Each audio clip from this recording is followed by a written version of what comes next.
بسم اللہ الرحمن الرحیم۔ محترم ناظرین، آج میں ایک مستحب اور سنت عمل بتانے جا رہا ہوں ان لوگوں کے لیے جن پر قربانی واجب ہو چکی ہے۔ ان کے لیے یہ کام مستحب ہے کہ ذی القعدہ کے آخری دن کو یعنی ذی الحجہ سے پہلے اپنے بدن سے ناخن کاٹے،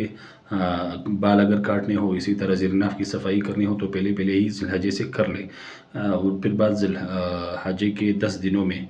جن لوگوں پر قربانی واجب ہو چکی ہے ان لوگوں کے لیے یہ بات مستحب ہے، یہ کام نہ کرنا مستحب ہے، یہ بدن کے اجزاء کو دور نہ کرنا، یہ ان کے لیے مستحب اور سنت عمل ہے۔ ریفرنس میں اسکرین پر بھی شو کروں گا، حدیث ہے صحیح مسلم شریف کا 5117 نمبر حدیث ہے۔ اس کے علاوہ بھی بہت حدیث صحیح مسلم نے روایت کی ہے، تو یہ لازم اس پر عمل کرنی چاہیے۔ جن بھی جگہوں میں کل یا پرسوں سے ذی الحجہ شروع ہونے والی ہے، اس سے پہلے ہی یہ عمل کا میلان